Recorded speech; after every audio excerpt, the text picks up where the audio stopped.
Olá, meus caros, agora finalmente, oficialmente, começando o Rolê Carioca 2021. O Rolê Carioca, ele só acontece graças à realização da Umbaracá, tem o papel especial do apoio, ele só é possível graças à Secretaria Municipal do Rio de Janeiro, de Cultura da Prefeitura do Rio de Janeiro, para a lei do ISS.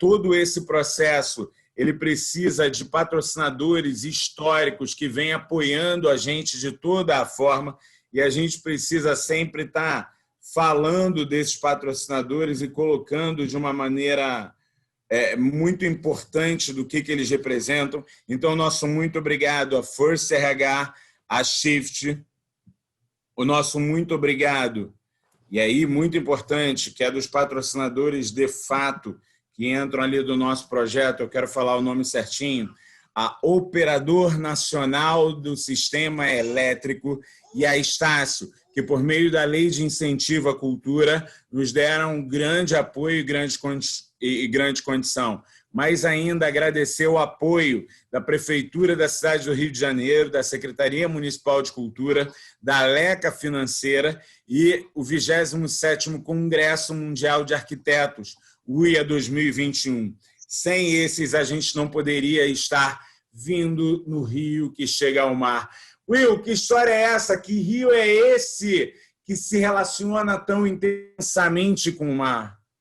Bom, antes de mais nada, um bom dia para todo mundo que está chegando, um bom dia para todo mundo que está assistindo a gente no Facebook. É um prazer, um enorme prazer estar aqui com vocês novamente.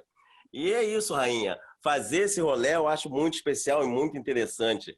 A gente está falando de um Rio de Janeiro que tem sua relação de existência muito interligada com o mar.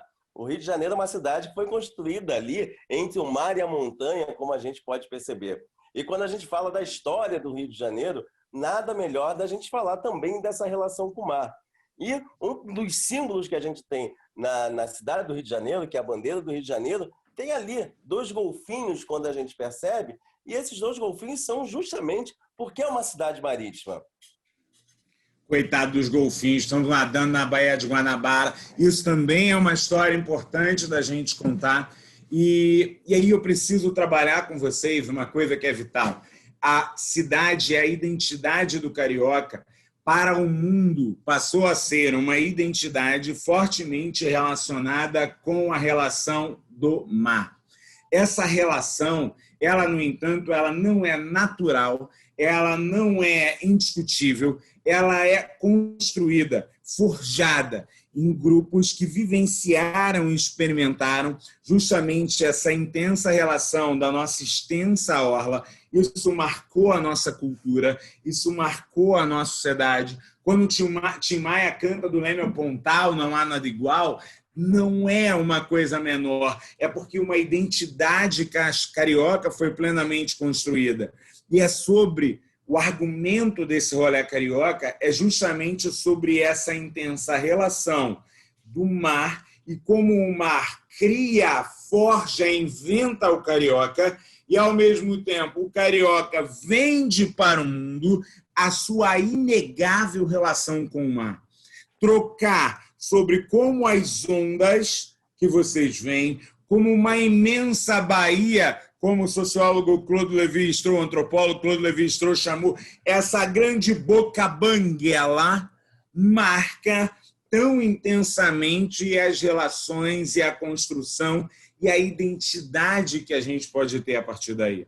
Então, a gente precisa parar e se concentrar. Se o Rio de Janeiro nasce ali, naquele cantinho que vocês estão vendo agora, olha que rolê bonito, que onda, um rolê que voa, meu Deus do céu, ou se a história da cidade do Rio de Janeiro ela é muito mais anterior, muito mais profunda, muito mais forte. Will, conta para mim, tinha mais gente nessa baía antes dos portugueses chegarem ali no Cara de Cão?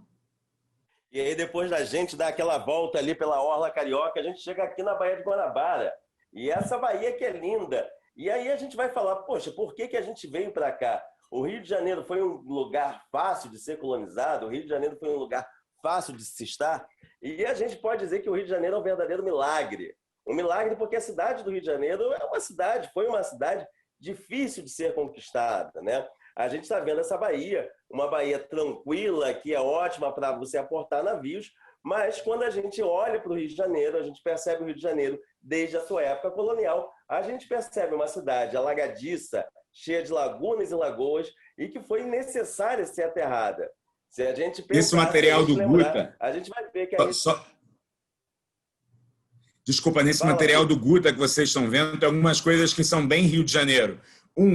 A chuva forte, como ela é espremida entre o morro e a terra, e como isso vai construindo. Aliás, agradecer ao Carlos Gustavo Nunes Pereira, que cedeu as imagens para que a gente pudesse estar levando e estar trazendo aqui para a gente. Foi muito importante para que a gente pudesse estar mostrando isso aqui para vocês. Mas continue, Will. Vamos falar dessa inconsequência de ocupar alagadiços para fazer uma cidade. Quem está vendo agora essas imagens percebe ali a Praça 15, aquele é o chafariz do Mestre Valentim, e a gente percebe que ele ficou aterrado durante muito tempo. Depois de algumas obras, a gente conseguiu desaterrar.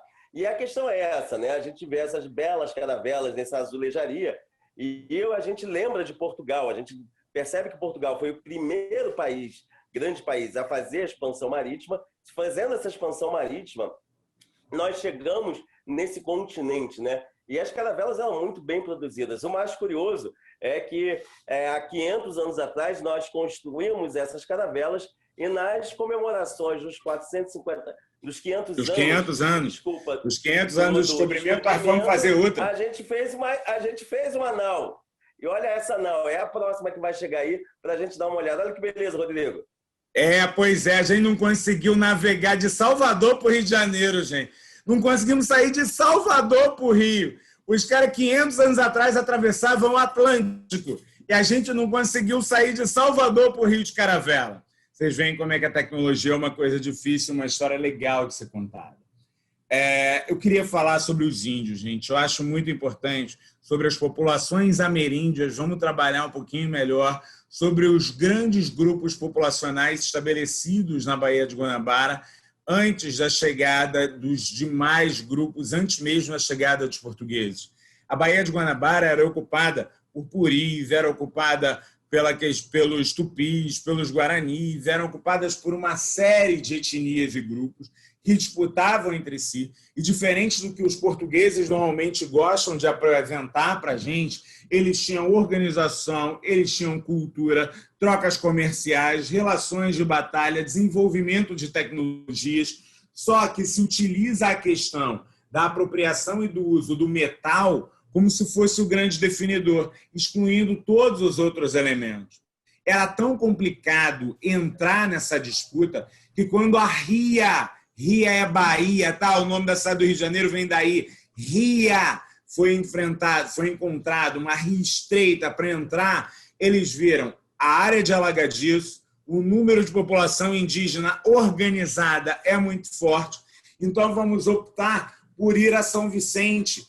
E aí esses grupos do Rio e de São Vicente se articularam numa coisa chamada pelos portugueses de Confederação dos Tamoios para expulsar os portugueses daqui.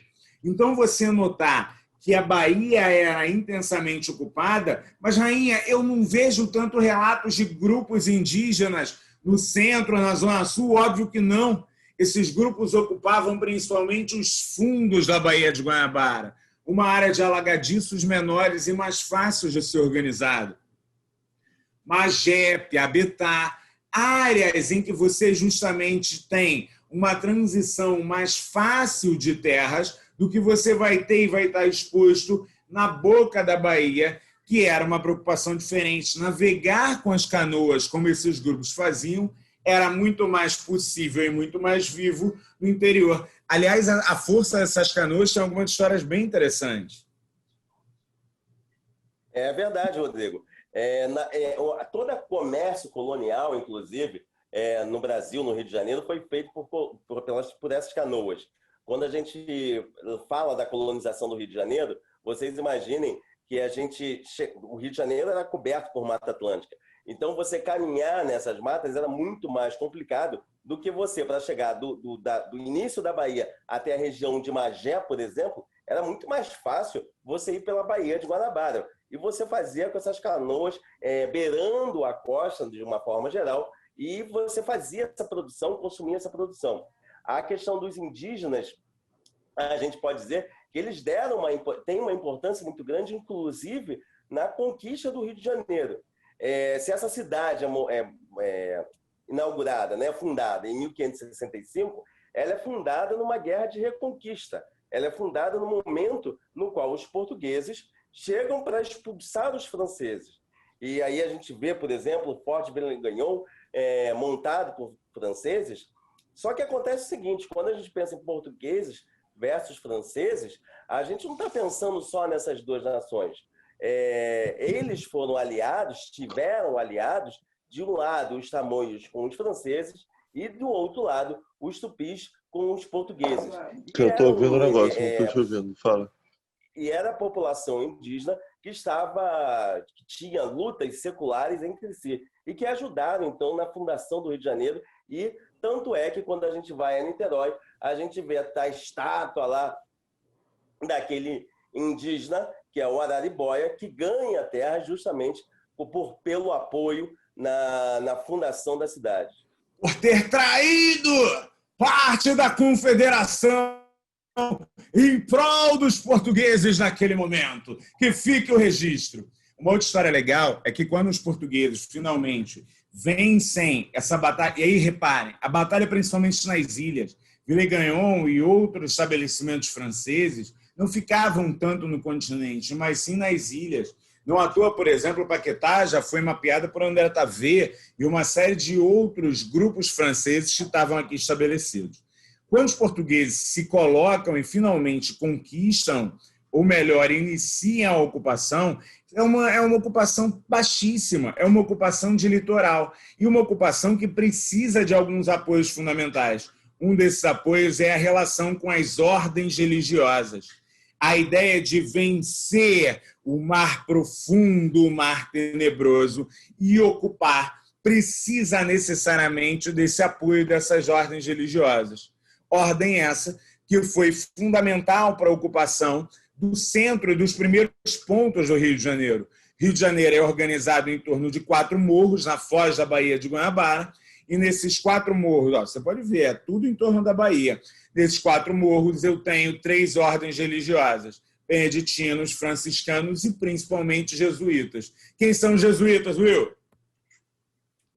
Jesuítas. Jesuítas, eles chegam aqui no Brasil em 1549, né, cara? E eles chegam com a primazia da catequização dos indígenas. Não foram os únicos, mas tinham essa primazia. Ficaram aqui durante um bom tempo, depois eles, no século XVIII, eles vão ser expulsos de todas as colônias portuguesas. Acontece que os jesuítas, a ideia deles, a importância deles na cidade do Rio de Janeiro, tá que quando, nesse momento de fundação, eles ganham uma quantidade, uma extensão de terras imensa. Então, quando a gente fala, inclusive, desse tráfego que a gente tem na Baía de Guanabara, a gente está falando de um comércio que é feito fundamentalmente nas fazendas jesuítas. Essa troca e essa ocupação dos jesuítas vai se materializar ainda mais quando os jesuítas vão ocupar a principal sede, o principal ponto dos portugueses naquele momento. Eles vão ocupar o Morro do Castelo. E do entorno do Morro do Castelo vão se organizar os principais cais. O cais da cidade do Rio de Janeiro, o comércio da Baía de Guanabara para a cidade do Rio de Janeiro, marca a organização de toda essa cidade. O cais, um dos cais mais importantes que a gente fala é o do Valongo. É muito importante dizer que eu não tenho nesse cais um espaço organizado, eu tenho um trapiche, na verdade, enorme, e eu tenho os navios fundeados na Baía de Guanabara e vindo de barquinho trazer até aqui. Aí uma imagem arqueológica, e muito legal, a gente já foi algumas vezes, do cais do Valongo, que marca e é muito importante para a gente entender isso. Então, se eu quiser entender a transição da ocupação dos portugueses para, finalmente, a cidade passar a ser considerada como parte do domínio português, eu preciso lidar com a relação comercial do cais, os produtos que chegam, o aproveitamento de uma Baía serena e como esses produtos são amplamente comercializados. E aí um dos produtos que mais dói no coração da gente ao saber que eles eram intensamente comercializados no Rio de Janeiro. É um rio marcado e banhado de sangue desses homens negros que saíram escravizados, saíram das suas regiões e foram até efetivamente trazidos aqui para as Américas para viverem situações como essa. A identidade de cada um desses, como Benguela, como angolano, como Cambinda, como Quiloa, ia sendo destruída para justamente você tirar essa identidade, e aqui todos eram atribuídos a pior e a frágil alcunha de homens pretos, de homens negros. E o Cais do Valongo, ele ficou durante muito tempo, é o que a gente faz com a nossa história, aterrado. A gente ouvia falar dele e não sabia onde estava. Ele só foi redescoberto com as obras do Porto Maravilha, naquela região, e aí fizeram aquele espaço que ficou bem interessante para a gente rememorar. E ali tem dois momentos do cais, né? Um desse, que é o Cais do Valongo, onde você tinha fundamentalmente a chegada de escravos negros, e aí a gente, no entorno, né, a gente percebe, por exemplo, que tem a casa de engorda, o escravo chegava em situação muito debilitada e ficava um tempo para ser engordado para depois ir para a venda. Como a gente tem Mas o que eu acho mais... escravidão, Fala. como a gente O que eu tem acho mais séculos de escravidão, a gente tem alguns momentos, como a gente está vendo agora, esses escravos que já são do século XIX, que são os escravos de ganho que trabalhavam nas cidades. Fala, Rodrigo. São os escravos que justamente marcam toda uma luta. A gente nota que, se por um lado a gente desnaturalizou a condição de humanidade desses grupos, coisificou, eles passam a lutar e a resistir e a se reinventar. E perceber isso, eu preciso notar as fases de mudança do Rio de Janeiro. Mudanças, por exemplo, como no século XIX, uma rapaziada vai chegar aqui e definitivamente vai mudar a nossa história. Estou falando de 1808, a chegada da família real. Vocês viram há pouco o documento de abertura dos portos a nações amigas. E que portos são esses? Esse aí que o Guta está mostrando para a gente. É a cidade do Rio de Janeiro se transformando pela intensidade desses portos. Em 1710, a gente ainda era pouquíssimo ocupado, e vocês vão notar que em 1817 a gente já era a capital, desses morros saíam muito do ouro e da prata, e a chegada da família real vai promover um conjunto de reformas vitais à cidade do Rio de Janeiro. E o nosso cais se tornará forte e amplamente comercial, marcado por um conjunto de trocas cada vez mais intenso. E aí, até nas imagens do Guta, de novo, a gente vê isso até para muito além. Mas vamos lá, Will, conte sobre esse cais, essa transformação promovida pela família real. Não, deu para ver ali, com um pouco do trajeto, da trajetória aí do porto, que os barcos eles ficavam bem distantes da praia, né? Como é que era feito isso? Você chegava um navio, ficava bastante distante da praia por conta do calado, senão ele encalhava, e você tinha... Como você falou, Rodrigo, das canoas. Olha aqui as canoazinhas, olha lá no Largo do Passo, lá embaixo, olha elas ali. E a gente fazia essa ligação, e aí você tinha ou indígenas ou escravos africanos fazendo essa ligação entre a praia, entre o continente e esses barcos. Isso ficou durante anos. Tá? Só no século XIX que a gente consegue ter navios de grande calado, maior calado, entrando na Baía de Guanabara. E aí você falou da chegada da família real. A família real chega no Brasil em 1808, primeiro dá aquela passada na Bahia, mas e se estabelece no Rio, o Rio de Janeiro, que era a capital da colônia naquele momento, e se torna a capital do Império Português, do então Império Português.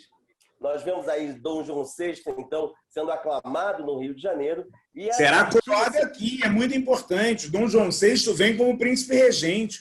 A coroação de Dom João VI é feita no Rio de Janeiro. A transformação do Rio de Janeiro em uma cara mais europeia, com essas grandes festas, é aqui. Mas olha onde é que era a festa. Era no mar, era na Baía de Guanabara. Se a cidade mudava, mudava para poder indicar os caminhos para o mar. Afinal, nós ganhamos até hotel aqui, luxo. Mas olha só que interessante, Rodrigo. Aquele cais do Valongo que a gente estava falando na chegada da princesa Leopoldina, o que a gente faz? A gente precisa de um cais importante, imponente para a chegada da princesa. Então a gente reforma aquela localidade e do Cais do Valongo se transforma, o nome inclusive muda, para o Cais da Princesa, somente para o desembarque dela. E aí todo o entorno também vai mudar. Tipo, temos um hotel. Pois é, mas a gente faz de tudo, né? Mas em compensação, banho eu não vi a gente tomar até agora. Porque assim, a gente vai para o mar, negocia, anda de barco, pula, joga dejeto, mas banho, opa, alguém vai tomar banho aí, pelo menos um, dois, não sexto. Por que não tomava banho de mar? E por que isso não era parte da nossa cultura? É engraçado, né? Quando a gente pensa na cidade do Rio de Janeiro, a gente fala assim, primeira coisa que a gente pensa é a praia, é o banho de mar, é pegar sol e daí por diante. Mas a gente nem sempre foi assim. Isso é parte da nossa cultura que foi criada num determinado momento. No século XIX, por exemplo, a ideia de tomar banho não era tão prática assim. Banho de mar, muito menos. O banho de mar ele servia para você se livrar, como diz o Rodrigo, das ziqueziras que a gente tinha. Dom João VI, por exemplo, teve muitas, então era recomendado o banho de mar. E aí vocês imaginem, gente, no Caju a gente tinha praia. Essa é a praia do Caju. Para vocês imaginarem que em São Cristóvão a gente tinha praia. Então, essas regiões, elas começam o quê? Elas têm essa casa de banho, vão ter casa de banho em Dom João VI. Essa casa de banho, a estrutura dela até hoje está lá. E a gente pode visitar, pelo menos por fora, que ela ainda está fechada, mas por fora a gente pode ver, que era onde Dom João fazia seus tratamentos. O banho de mar, a gente vai falar um pouquinho depois, mas ele só vai se tornar popular mesmo no século XX. É muito interessante a gente reparar o seguinte, para que serve o mar? O mar é o lixo natural da humanidade, em especial de áreas portuárias. Então, no mar, você jogava todos os principais dejetos, gente. O mar, o Rio de Janeiro tinha, por exemplo, os escravos tigre, o nome é triste, horrendo, que recolhiam dejetos para poder jogar no mar, para poder ir caminhando e levar até o mar. O mar é onde a gente vai jogar nossos lixos. Wilton, uma história importante para contar, algo que a gente, se tivesse lá ao vivo, não conseguia mostrar, mas graças à internet, graças ao mundo digital, vamos ao vivo para o Morro do Castelo. Que história é essa? Estamos ao vivo aqui do Morro do Castelo, diretamente do século XIX. No Morro do Castelo, então, esse morro que, na verdade, marca a fundação da cidade do Rio de Janeiro, ele ficava onde hoje é a esplanada do Castelo. A gente ainda tem um pedacinho desse morro presente lá, mas ele foi totalmente desmontado a partir de 1920. E ele é desmontado justamente que ele foi desmontado com base em jatos d'água. Diferentemente, quando a gente faz túneis, né? Ali foi com base em jatos d'água. E esse, na verdade, é como era o Morro do Castelo. E a primeira ocupação foi jesuíta, né? Os jesuítas já tinham sido expulsos, mas a igreja deles ainda está ali. E curioso, uma historinha curiosa do Morro do Castelo é que os jesuítas sempre disseram que tinham muito dinheiro, etc. e tal. Então, antes da destruição... Tinha mesmo. Só tinham levado antes, mas tinha mesmo.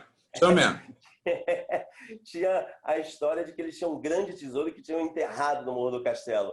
Antes da destruição, começaram a furar, a cavar a população, essa igreja, começaram o morro como um todo para descobrir esse tesouro. Não descobriram nada e o morro foi levado. Ou alguém descobriu mais rápido, existem teorias da conspiração fantástica que esse tesouro está hoje guardado. A ideia naquele momento, com Carlos Sampaio, era justamente a gente continuar o processo de reformismo da cidade do Rio de Janeiro. A cidade do Rio de Janeiro passa por inúmeros ícones de reforma, do Barata Ribeiro até a questão do famoso Pereira Passos, mas muito mais do que isso. A ideia era que a cidade, do jeito que ela era doentia. Então, você precisava melhorar as suas vias de circulação, precisava melhorar as possibilidades das trocas das pessoas. Então, a ideia era de que muitos desses morros do Rio de Janeiro precisavam ir ao chão. O único morro que foi ao chão não foi o do Castelo somente, uma série de morros foram derrubados e transformados. O aterro do Flamengo, por exemplo, é feito inteiramente a partir da derrubada desses morros. O aeroporto do centro da cidade, Santos Dumont, é feito a partir da derrubada desses morros. Esse processo de demolição e limpeza e ordenamento do centro queria, de alguma forma, deixar o centro mais europeu, mais urbano, com uma circulação mais intensa. E aí você consegue ver a mudança que isso vai gerar com todas essas transformações. Como eu disse, não foi a única. Outra transformação importante que você teve foi a construção de um cais. A cidade do Rio de Janeiro ela vai ter um intenso processo de modificação da orla, como vocês vão ver aí, a Botafogo sem o aterro, onde esses morros vão estar sendo colocados, e você vai ver a transformação da cidade. Essa transformação da cidade em grandes alamedas, grandes ruas, culminava quase sempre na organização da construção de um cais moderno, de um cais em que pudesse transformar a entrada da cidade do Rio de Janeiro em um grande entreposto comercial. E, por conta disso, ela ganhava toda uma notoriedade. A ideia de eu fazer regiões como a da Cinelândia, como a da Rio Branco, mesmo depois, os planos, aí o do Mangue, eu acho essa a imagem original da transformação do Mangue. Gente, o que era o Mangue? O Mangue era exatamente o que vocês veem no nome, Mangue. E aí eles fazem uma transformação para poder melhorar a circulação, poder criar uma outra dinâmica da cidade, isso é muito importante. E a região do Mangue é ali no início da Presidente Vargas, para quem não lembra. Sim, a abertura da Presidente Vargas, o plano do Oswald, que justamente vai fazer essa grande passagem, e tudo isso remetendo em direção para que o porto tivesse essa capacidade aqui que vocês estão vendo no século XX, receber grandes navios. Foram feitas obras de calado, obras de fundo da Baía de Guanabara, para que o Rio de Janeiro fosse o principal centro comercial do Brasil. Perde rapidamente a notoriedade para o Porto de Santos, até pelo crescimento paulista. Mas, ainda assim, o Porto do Rio de Janeiro será, durante muitos anos, a principal área de chegada de produtos no Brasil. E de imigrantes. Nesse momento, a gente tem uma chegada forte de imigrantes. Tirando o Porto de Santos, só para a gente ter uma ideia, foi o segundo porto que mais teve o recebimento de imigrantes vindos da Europa.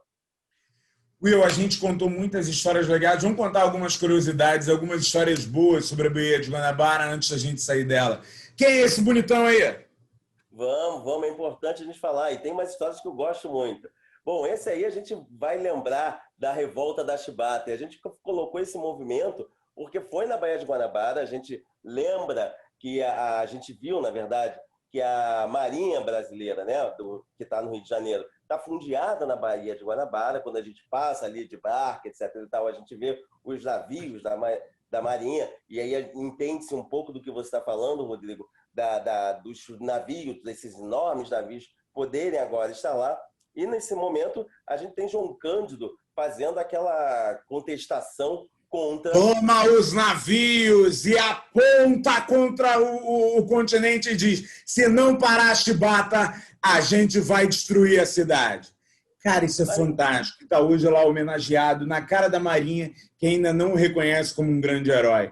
Mas agora, tem relações políticas também na Bahia que a gente não pode esquecer. Que história é essa de baile na Baía de Guanabara, Will? Tem uma história política, inclusive, que acabou com a monarquia, né? Essa aí é a Ilha Fiscal, que também está aberta à visitação, é um belo espetáculo quando a gente pode ir lá, e ela representa o último baile do Império. Era aquele momento que o Império, ainda querendo se manter no poder, faz esse baile chamando políticos, chamando personagens importantes da época, só que pouquinho tempo depois a monarquia cai. E a Ilha Fiscal, ela praticamente foi construída, exerceu essa função aí, né? Uma das mais belas, um dos mais belos bailes que tivemos no Rio de Janeiro. A joia da coroa de Dom Pedro II. Opa, Will, acho que entrou a imagem errada aí, tem um poçal pelado. Epa! Não tá certo, Rodrigo. Falei aqui com os nossos assessores Tá certo, as imagens estão certas. Essa Quem aí é esse povo? é a Ilha de Luz del Fuego, essa bela dançarina que na década de 60 montou uma ilha naturalista na Baía de Guanabara. E nessa ilha ficou muito conhecida. Tem um filme sobre Luz del Fuego, justamente mostrando a essa comunidade. Beleza. Cara, no cantinho da Bahia tem um bairro bonito, né? Ele sempre existiu, sempre teve ali aquela tal de Urca, não é isso? Claro que não. Quando a gente falou da fundação da cidade, eles chegam por ali, né? Morro Cara de Cão, mas o bairro da Urca não existia. Ele passa a existir a partir da exposição de 1908. Você falou dos aterramentos, a gente está falando em 1920, mas antes disso a gente teve um grande aterramento, que é essa região toda da Urca. E ela foi aterrada para fazer essa exposição nacional de 1908, que foi a exposição de abertura do centenário de abertura do Brasil às nações amigas, né? Então, era muito comum as exposições de uma forma geral no mundo todo. Então, belos prédios foram construídos de grandes empresas e de outros estados aqui no Rio de Janeiro, mais especificamente na Urca. E aí o que acontece? Acontece que a grande parte desses prédios caiu abaixo, mas nós ainda temos alguns remanescentes. Por que maremoto? Mandaram derrubar os prédios por causa de quê? É porque a ideia de exposição ela é feita para acabar, né? Só que as exposições aí não era exposição dentro de museu, era exposição numa região inteira e você construir esses prédios. Outro momento que tivemos a bela exposição aqui no Brasil foi sobre a independência do Brasil, que vai ser em 1922, que também fazemos belos prédios. Maneiro. É legal a gente perceber, só para que vocês tenham um comparativo, por exemplo, a Torre Eiffel foi construída para uma exposição e era previsto a desmontagem dela. Tem uma série de intrigas, corrupção e outras coisas do tipo relacionadas lá àquele momento. É bem legal a gente perceber sobre isso. A gente viu ali na Urca o Cassino Bangu, a gente viu ali na Urca as referências à ideia dos cassinos, a gente viu alguns desses prédios estão vivos ali, alguns são escolas, outros foram transformados em museus, mas isso dá para a gente a ideia dessa Baía de Guanabara colocada e trabalhada de maneira diversa e mais, mesmo com todo o processo da República, a nossa relação com Portugal ainda se manteve forte. Tanto que em 1908 a gente ainda estava discutindo sobre essa relação. Paulo, por favor, vamos para o mar, vamos partir, vamos do Leme ao Pontal, vamos lá, vamos no caminho do Tim. Desde quando a gente toma banho de mar? Desde sempre, não é isso? Que tomar banho de mar é bom de mar, não é isso? Afinal de contas, nosso rolê é Rio-Mar, não Rio-Bahia. Então, a gente falou bastante da Baía de Guanabara por conta da fundação, mas a gente tem uma orla gigantesca, né? Como diz o Tim Maia, do Leme ao Pontal. Não, mas não, Rodrigo. O banho de mar ele é uma coisa nova, uma coisa do século XX. A gente achava muito esquisita essa gente que tomava banho de mar, que ia para o mar tomar banho. O mar, historicamente, ele sempre trouxe os miasmas. Miasmas seriam micropartículas que causariam doenças variadas na população. Tanto é que as primeiras ocupações nossas, elas vão ser nos morros, né? Vamos falar o Morro da Conceição, falar o Morro de Santa Teresa, por exemplo. Vamos falar mesmo Petrópolis, que quando a família real foi para lá foi porque aqui, no verão, tinha um ar muito pesado. Mas no século XX tem toda uma ideia de ciência que vem desde o XIX, mas que se consolida no século XX, né? E de higiene e de ar, onde o mar começa a mudar o seu papel. O mar, então, ele passa a ser um local interessante.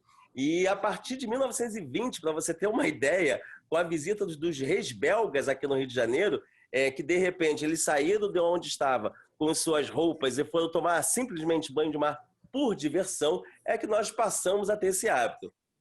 Isso aí é Copacabana que vocês estão vendo e é a chegada dessa mudança de hábito lentamente. Mas no primeiro momento, como o William estava falando muito bem, a gente não estava indo ou pensando em abrir os espaços para ir para o areal de Copacabana não era para necessariamente você ir tomar banho de mar, não.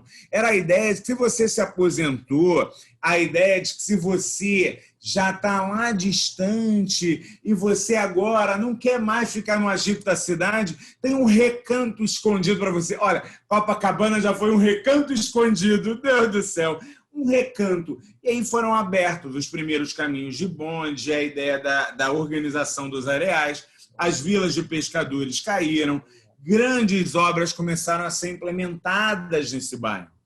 E é muito legal a gente perceber que houve todo um projeto de valorização e dinâmica relacionado ao papel que Copacabana deveria assumir. Para que vocês notem um pouquinho, só uma anedota que é muito legal, como é que era um outro olhar para a relação com o mar. Você tinha uma leiteria que ficava em Copacabana, sim, uma leiteria com direito a vaquinha e leite tirado fresco na hora da vaca, e você tinha no anúncio da leiteria, olha, você quer uma saúde realmente boa? Acorde às 6 horas da manhã, dê a sua nadada no mar e, na volta, tome um leite direto da vaca. Garanto, você terá uma saúde de ferro. Imagino que devia ter mesmo, porque haja disposição para poder fazer isso. Que vocês começam a ver o início da transformação e da dinâmica de Copacabana, mas reparem, é uma Copacabana baixa ainda, que é uma Copacabana pensada para ser bucólica. Até que chega esse moço aí. E esse moço muda tudo.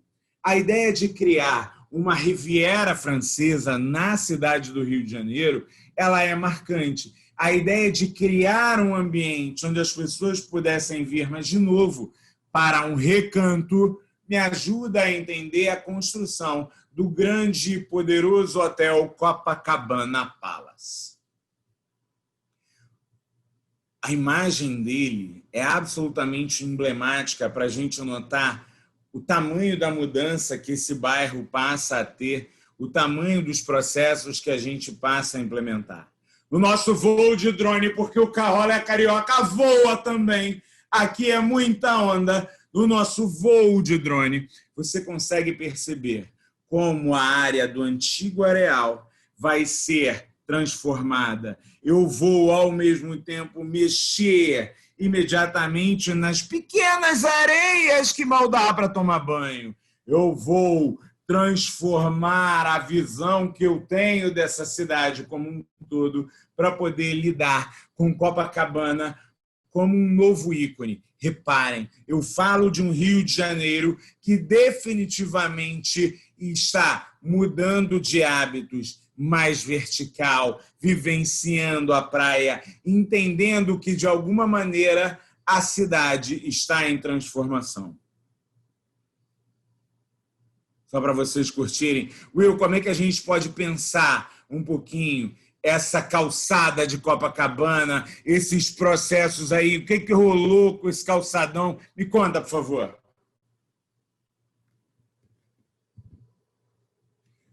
Professor William Martins, você me deixou só? Então tá bom. Vocês estão me ouvindo? Me dá um okzinho no chat para saber se tá tudo, a voz está chegando bem. Beleza, então eu continuo. William, a hora que você estiver de novo aqui comigo, me avise. O calçadão de Copacabana, ele teve uma série de reformas para que ele pudesse ganhar esse formato que se tornou icônico para a nossa sociedade hoje.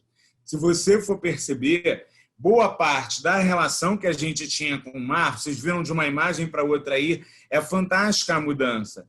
Era uma área construída e pensada para os moradores e que teria uma relação com o areal, e agora eu passo a ter um ambiente preparado para tomar banho. As calçadas e esse desenho de Copacabana, que teve o desenho mudado, vocês viram, Manaus briga, dizendo Rodrigo, que, na verdade... Está de volta? Seja muito bem-vindo. Eu estava aqui, não sei porquê, o som parou, voltei então. Então me conte, Manaus ou Copacabana? É engraçado, né? A gente viu, por exemplo, que nas imagens anteriores, que o hotel Copacabana Palace, ele beirava literalmente o mar. E aí a gente vê hoje a distância que tem do mar. a gente vê que tudo isso foi um aterramento também. E as calçadas... Não me deixe só. As calçadas de Copacabana eu complemento. Esse desenho original foi feito para Manaus. E Manaus ainda hoje diz... Oi! As calçadas...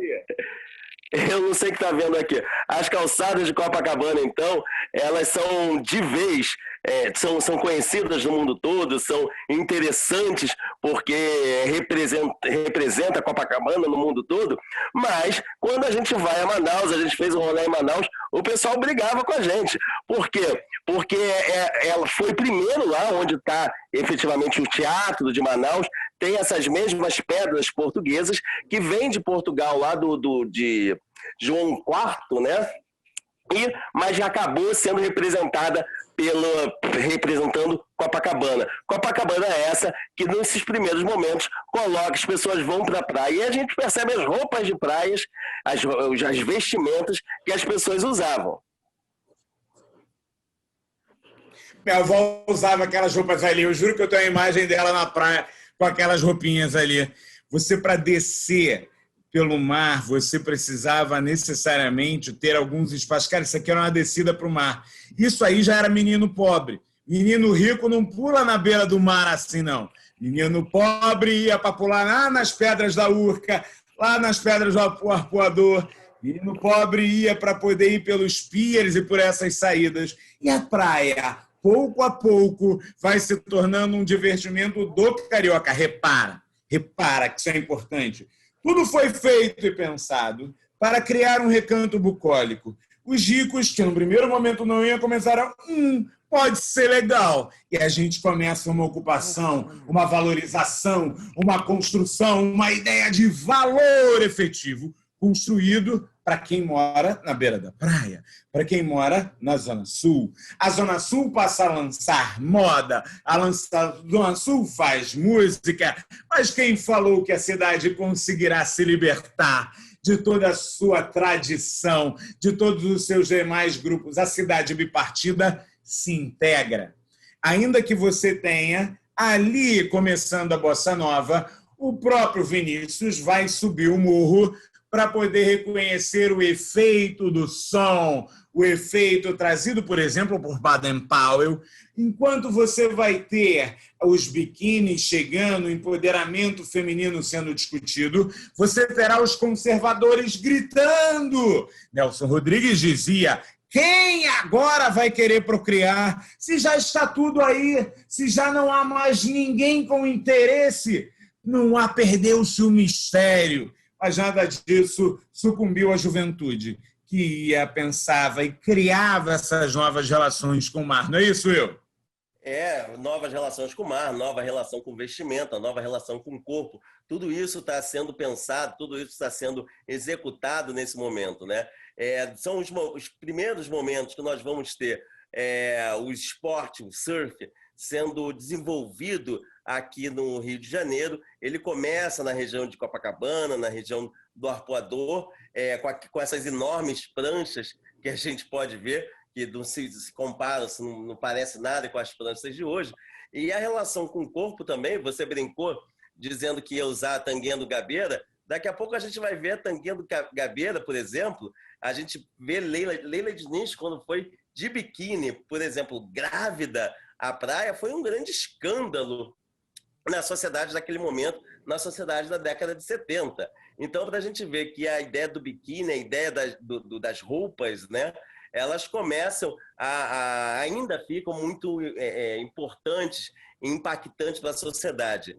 E tanto as dunas de Ipanema também ficaram bastante conhecidas durante um tempo. Essa é a tanguinha do Gabeira, que também, na década de 70, já no final, fez um enorme sucesso, escandalizou a sociedade da época. Eu prefiro falar do meu amigo do mate, porque pra praia é tomar o mate, entendeu? E, Will, que diabo de lata é essa aí? Pois é, né? Um policial segurando uma lata, tipo uma lata de Neston, William, não é isso? Oi, tá me ouvindo? Parece. Essa Eu estou é... ouvindo, fale, que história é Opa! essa? Esse é o verão da lata da década de 80. Você acredita que de repente começaram a surgir várias latas daquela no mar e aí perguntaram, uai, que latas são essas? De repente alguém resolveu abrir. E o que tinha ali dentro? Maconha. Eu sei que a polícia pegou várias dessas latas, mas a população, de uma forma geral, também pegou. E ficou conhecido como Verão da Lata, que muita gente ia para essa região das praias fumar maconha. Esse não é do meu tempo, não. Não é do meu tempo, não. Meus caros, a gente teve a possibilidade de fazer um belo passeio, justamente voando. A gente está de drone agora, essas imagens foram captadas pelo próprio Rolé. Vale a pena para a gente fortalecer essa ideia de toda uma produção e esse cuidado que a gente teve. A gente está passando pelo arpoador, a gente está curtindo, de alguma maneira, como essa orla do Rio de Janeiro transformou a nossa identidade. Durante todo o período em que a gente discutiu a pandemia, um dos grandes debates era sempre a relação com o carioca com a praia, quando a gente vai poder ir à praia, e o esporte com a praia e o mar. Por incrível que pareça, aquilo que era uma relação comercial, aquilo que era uma relação de ocupação que a gente fez no início, se tornou efetivamente uma relação de identidade, uma relação da qual o carioca e o mar passam a ser vistos de maneira muito próxima, passam a ser vistos de maneira muito viva. E isso é muito legal para a gente pensar. Os caminhos da orla vão para muito além. Hoje, eu posso dizer que todas as transformações dali decorrentes do Rio de Janeiro beberam nisso. O crescimento de Ipanema e Copacabana geram áreas importantes como Ladeira e Cantagalo, que são das populações que ficam. O crescimento, tanto de um lado quanto para o outro, vão ocupar bairro para gerar a Barra, para gerar São Conrado, a ocupação de Rocinha e Vidigal. O crescimento em que eu vou ter para poder espraiar aquela área gigantesca de Barra e Recreio são funcionários que estavam diretamente na Cidade de Deus, depois no Terreirão. A ideia de uma cidade que se pretendia bipartida nunca se efetivou. A ideia de uma identidade que deveria ser diminuída nunca foi efetivamente aquela que ficou mais intensa. Vamos lá, temos perguntas? Pode perguntar pelo chat mesmo para a gente ganhar tempo, que é mais fácil ler. Tem uma pergunta aqui da Marcela. Como vocês pensam o rolê online para turmas de licenciados de educação patrimonial? Como vocês pensam o rolê online para a turma de licenciados de educação patrimonial? Cara, isso é legal pra caramba. Vocês sabem que tem eu não vou falar para um curso ou para um espaço, eu vou falar de maneira geral. A gente sabe que existe toda uma preocupação de uma construção de currículos, de formatos, de discussões sobre a questão da educação patrimonial. Ela é muito presente nos cursos de turismo, algumas vezes no curso de história, mas ela não ou ela não tem, normalmente, o mesmo impacto, ele não tem o mesmo impacto, a mesma relação quando a gente faz essa montagem para os projetos culturais. Normalmente, elas são lidadas como se fossem dois mundos diferentes. Eu tenho o mundo da educação e o mundo dos projetos e dos desenvolvimentos culturais. Eu e o William, a gente tenta o tempo todo trabalhar essa relação. Então, muitas vezes, com as nossas turmas, o nosso histórico, a gente tentou trazer isso. Mas eu acho que para ter esse fundamento, Marcela, para ter esse olhar... é o Biane. Não reconheci o nome, não. Tudo bem? Que maneiro que assistiu o show de bola. Então, para que a gente possa estar colocando isso de uma maneira mais efetiva, a gente tem que melhorar as técnicas de aprendizado. A gente é muito transmissor na hora de lidar e na hora de fazer o projeto cultural. E para a gente ter uma educação patrimonial mais estabelecida, a gente precisa ter uma necessária mudança do perfil transmissor, que é o perfil de ensino, que é o perfil que é nosso e muito tradicional, para a gente poder estar levando isso para um perfil mais de construções coletivas, interações dessa forma. Eu vejo essa diferença, eu vejo isso como um sonho Eu ainda não consegui chegar nesse ponto, não, mas ele está comigo, ele está guardado no coração.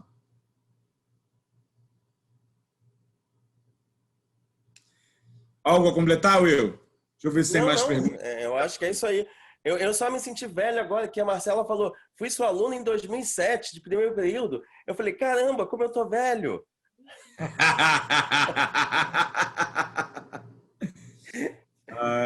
Muito Mas bom. um prazer, obrigado, Marcelo. Um prazer revê-la. Vamos ver. Quem tem mais perguntas para a gente? Vamos lá.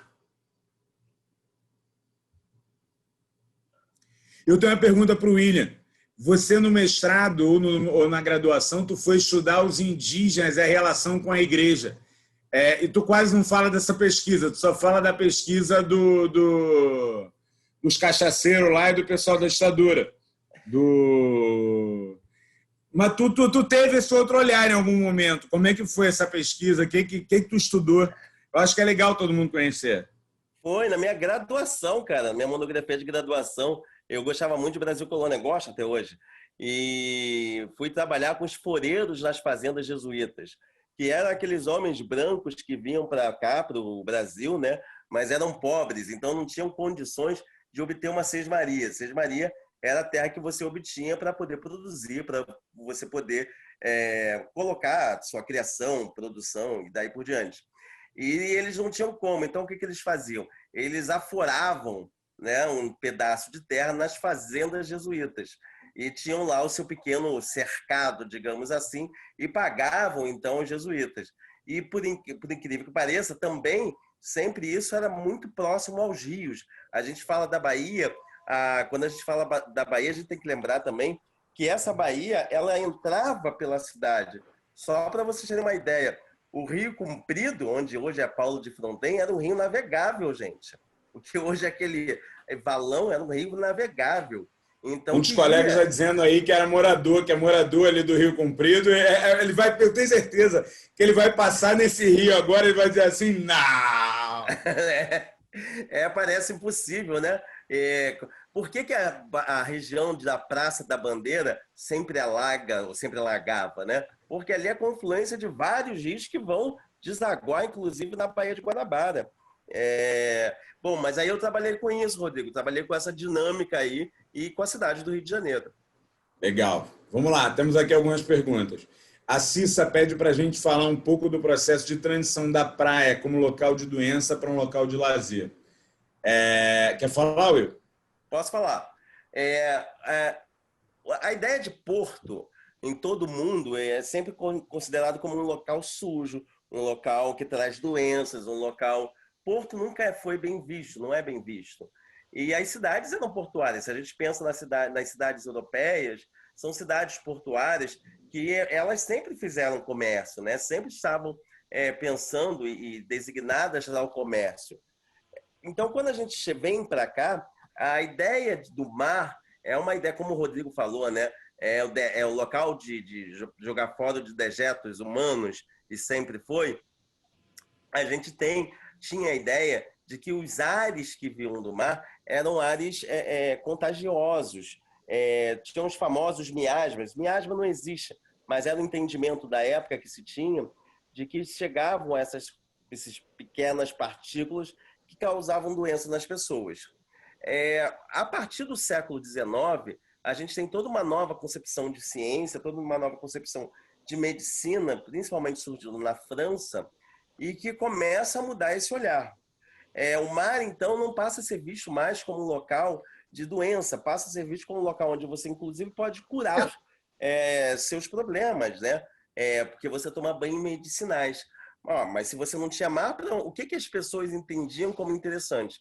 O que ficava mais alto, mais perto das montanhas. Quando a gente pensa em Petrópolis, eu cheguei a comentar isso, a gente pensa no seguinte... a família real não ia fazer turismo em Petrópolis. Cidade imperial não é porque a família real gostasse de ficar, sei lá quanto tempo, dentro de uma charrete, dentro do cavalo, até chegar a Petrópolis, que é longe, se a gente pensa que o meio de locomoção era muito lento. Eles iam para lá durante o verão, porque era o momento das doenças. Era o momento que se tinha mais doenças. Eu gosto muito eu trabalhei com isso, eu gosto muito da ideia de teatro, e os teatros de revista, e as peças do teatro de revista que contam as histórias do Rio de Janeiro, em várias das peças tem isso, né? São as doenças trocando de lugar, de uma época para outra. Então, cólera vai batendo na mão da febre amarela porque elas estão trocando, porque no verão tem mais uma doença, a incidência de mais uma doença do que de outra. Então, era muito comum a gente ir para cima. Os livros de Machado de Assis, por exemplo, vão falar de como é interessante e aprazível o ar de Santa Teresa, que você tem que subir Santa Teresa. Vocês imaginem subir com um cavalo Santa Teresa, até que você tenha um meio de transporte no final do século XIX mais eficaz. Mas até então a gente não tinha. Então essa ideia, essa tradição, né, do mar como local de doença para o local do mar como um local mais interessante para a saúde se dá justamente a partir da virada do século e se consolida na segunda metade do século XX, e o mar transforma-se num local também de status social. Se o status social era você estar no alto dos morros, agora o status social é que todo mundo quer ter um apartamento na beira da praia. Antes a gente ia querer ter um apartamento de cara para a montanha, para aquele ar mais gelado, mais frio e daí por diante. O Ayodel, se vocês pudessem resumir a relação da humanidade com o mar no Rio de Janeiro, em alguns pontos, em ordem cronológica, quais vocês destacariam? Em ordem cronológica, meu caro, eu diria que a gente tem 4 pontos primordiais. Vamos lá. A organização da cidade, que a organização é de uma cidade portuária. Todos os rios da cidade levam para a Baía de Guanabara, e a Baía de Guanabara é o local das trocas. Então, ela é o local de troca para dentro e para fora. Então, o ponto número 1 seria essa. Eu poderia estar pensando como segundo grande momento, 1808, a partir do momento das reformas da cidade do Rio de Janeiro, com a chegada da família real e o uso do mar de maneira medicinal, que já é um fenômeno do século XIX com cientificismo, como o William falou. O terceiro grande momento da nossa relação com o mar é com o Rio Branco, o Barão de Rio Branco, e depois com o dinheiro do Barão de Mauá e a construção do Porto do Rio de Janeiro, a ideia do porto comercial do Rio de Janeiro. Esse seria o terceiro grande momento. O quarto grande momento é, sem dúvida nenhuma, a abertura para Copacabana. As pessoas iam à praia, elas não tomavam banho de mar. Então, não é que a praia não tivesse associada ao lazer. O banho de mar não era lazer.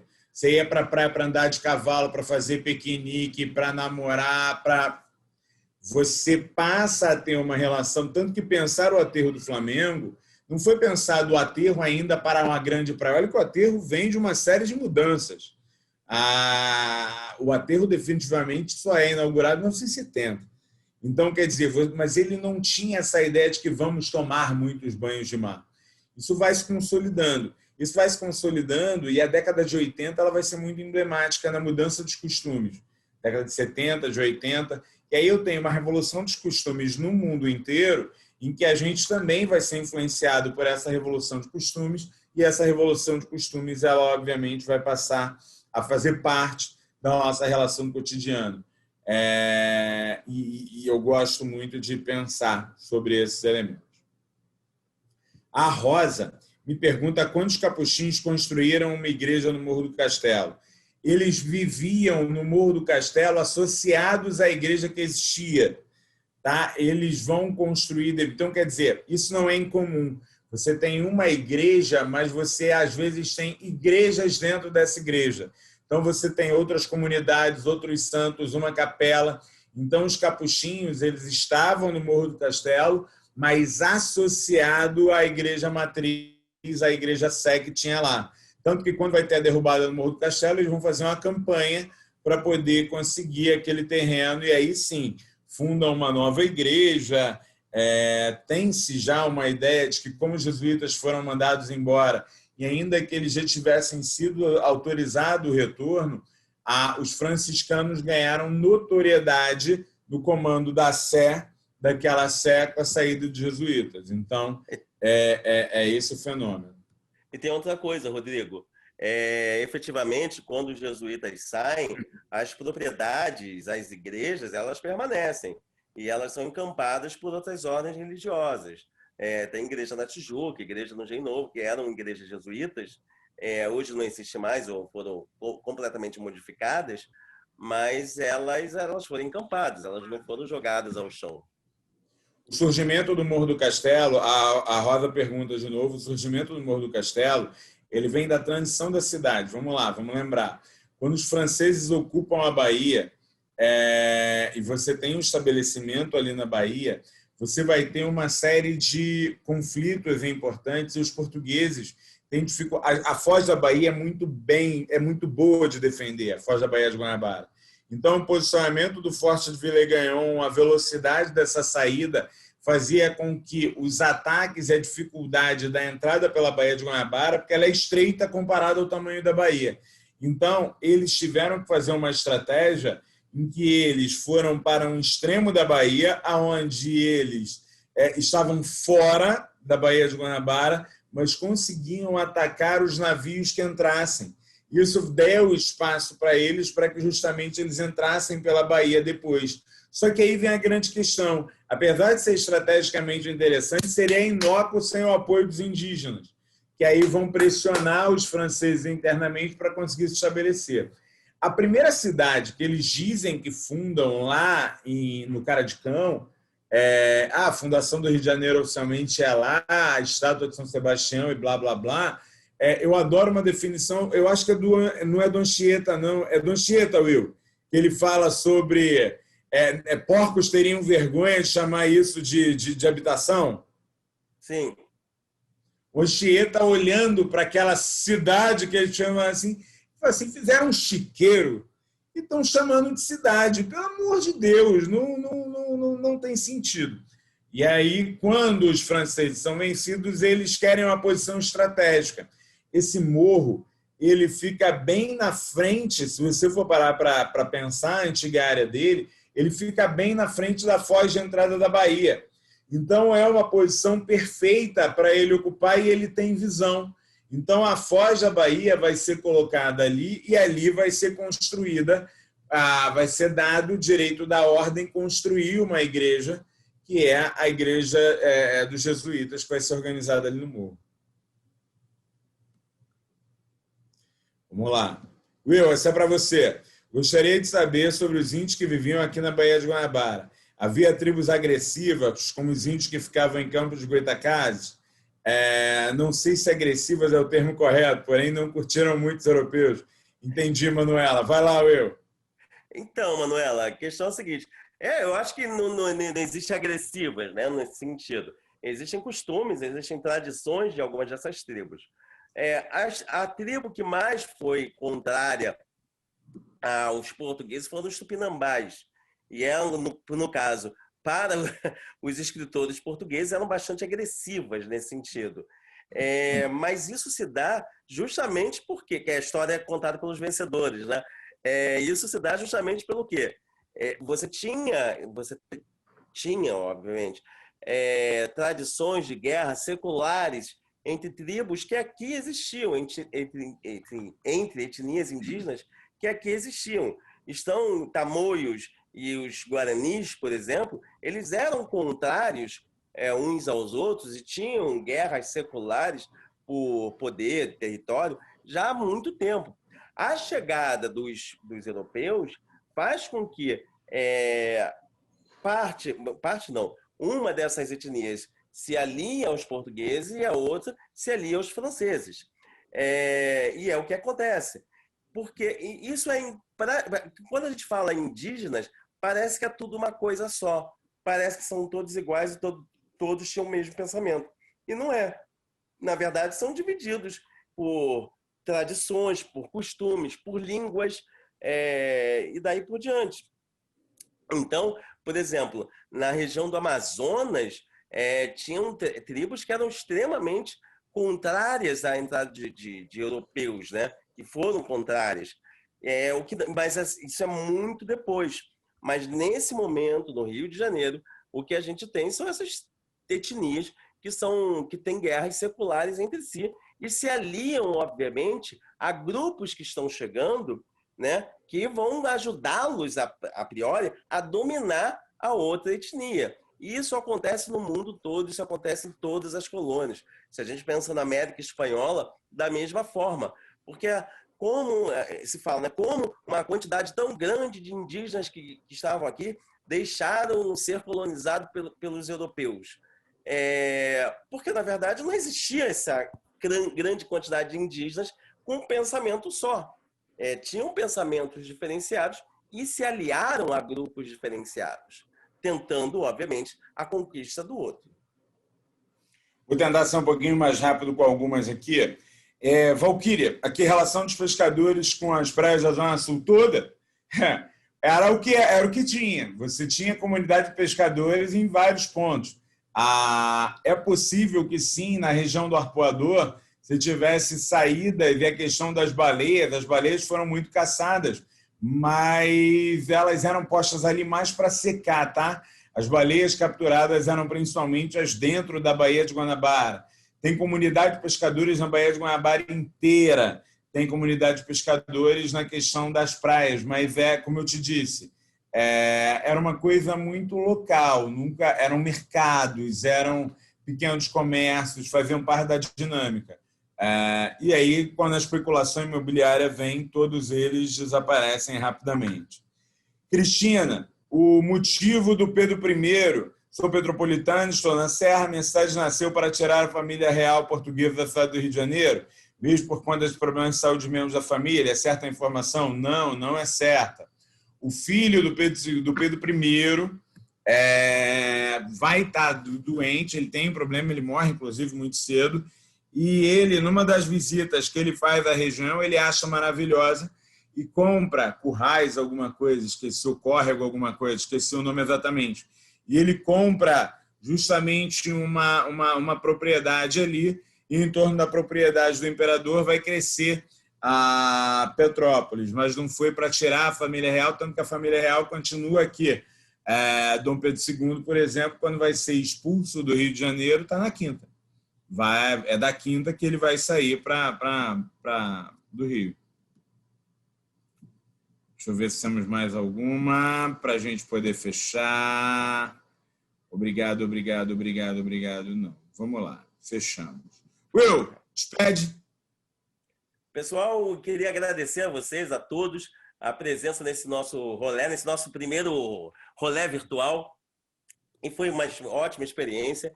E já queria convidá-los que no mês que vem a gente tem um outro rolê falando aí da região da Leopoldina. A gente vai passear pela Fiocruz, a gente vai até a Maré. Então vai ser um passeio bem legal. A gente já está preparando com todo carinho para vocês. Meus caros, uma vez mais foi uma honra. Agradeço a presença de todos. Gabi, sala é toda sua. Agora é só encerrar. Uma vez mais, gratíssimo.